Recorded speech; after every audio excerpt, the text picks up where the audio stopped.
Hey guys, Chunky Monkey MD here. So Microsoft's done it once again, and they've made another reversal. This time, they're stating that the new Kinect does not need to be connected to the Xbox One in order for it to operate. Previously stated, the Kinect had to be connected to the Xbox One for it to work, but it always had the option to be turned off in the settings in case you didn't want it collecting information about you. So now, if you buy an Xbox One, you don't even need to take the Kinect out of the box if you choose not to. What do you guys think about that? Is that a good idea? In this day and age, with all the NSA and the cyber police going around, I guess this is a good thing. It makes the potential customer feel a bit more safe about purchasing the Xbox One. Does this make you guys feel a bit safer? I happen to really like the Kinect and the technology. It's by far the best motion technology out of the two big console developers. Oh, I mean the three big developers. I'll let you figure out who the third one is, but I'll give you a hint. It's not Sony and it's not Microsoft. And just to poke fun at the Sony fanboys, that Harry Potter wand thing called the Move is really no competition to the Kinect. Okay, so back on top. The main thing that concerns me about the Kinect and not having to be plugged in or even turned on is now developers might not even utilize the technology and see how they can add it into their games. At least with it plugged in and on, the developers know for certain that they could utilize this technology. Or maybe it won't even matter at all to the developers, and it will still create it, knowing that every Xbox One owner has a Kinect. I, for one, hope it doesn't matter to them, as I believe the Kinect can create a whole new experience to the gameplay. It's obvious that the controller is here to stay, and is not being replaced, as the Wii did with their standard controller. Instead, they're trying to combine the two together. I mean, really, what is there to hate about that? Sure, as it is right now, the Kinect games are mostly party games, but I think Microsoft's vision was to break out of the party game mentality.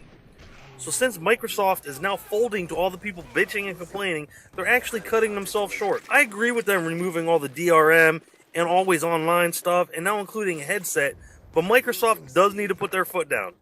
They've spent years developing this new console, and just to throw it all out the window because a couple people bitch and complain? I mean, that's good that they're listening to all of us, but they need to stick to their vision. And although some of their ideas are stupid, don't get rid of the game-changing ones. I do want to back up a little bit and cover a little bit about the always online reversal. Yes, I totally agree that this should have been reversed and should not be mandatory to always be online. However, I'd like to state that myself, and I'm pretty sure the majority percentage of Xbox users connect to the Xbox Live as soon as they turn on their Xbox. I mean, unless my internet's down, if my Xbox is turned on, it's online. So really, what's the difference anyhow, right? Well, I'll tell you what the difference is. I was excited about the Xbox One from the get-go, but when I heard that it was mandatory to be online to play a game, that didn't really sit well with me, even though I'm always signed on now. And why is that? Well, pretty much because I don't like being told what to do. Even though I'm sure I'll always be connected, I want the option to not be connected if I ever feel the need. So Microsoft should never have tried to implement this, because now that they put this idea into everyone's head, some people might not even connect to the network to play, which is not a bad thing, but if it was Microsoft's intent to have people connected, they now took people offline just by this statement. I know it seems like I bash Microsoft sometimes, which I don't. I'm excited about the new system. I just like to make points on how their decisions impact their goal.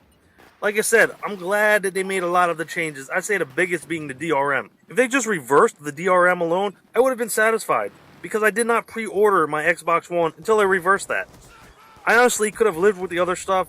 What I'm saying, I guess, is Microsoft needs to own their idea and their vision.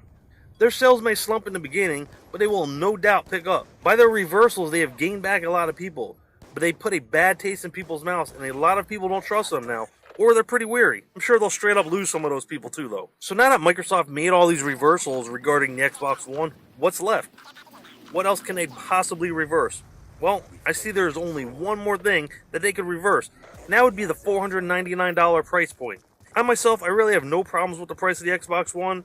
Remember, when the PS3 came out, you know, the Sony PS3, that console that tries to compete with the Xbox? You know that George Foreman grill? Anyhow, the PS3 sold for $599. I didn't hear anybody bitching or complaining about that. And at that time, there was a very limited number of games for the PS3. But guess what? They were all sold out. There were even some on eBay going for thousands of dollars. So guess what? All these Sony fanboys that dropped $599 on a PS3 are now the same ones bitching about a $499 price tag of the Xbox One. Fucking hypocrites. At least you're getting a Kinect and a TV DVR for this $499 price tag. What I think is that all these Sony fanboys are just pissed because they got duped into spending $600 when now at $500, the Xbox One is offering significantly more than the PS3. Not to mention the PS4. Both consoles, the Xbox One and the PS4, are pretty much the same when compared side by side, and there won't be much of a difference in games, graphics, and speed. But the Xbox One offers you a lot more for the money, and though it's just not $100 more for a Kinect, there's a lot of other dynamics into it. The whole operating systems and virtual systems and how they work to offer better integration with your most used activities, from seeing where your friends are up to gaming, to even watching TV. Oh, and don't forget having the ability to use the Kinect to do it all. I could care less about all these stupid console wars, as I know I've chosen the better system, and I don't choose to cry like the little Sony babies over $100, which they had $200 extra for a console 6 years ago. Don't get me wrong, the PS4 looks like a dope console, it's just that the Xbox One is a lot better. Hit that like and sub. Peace.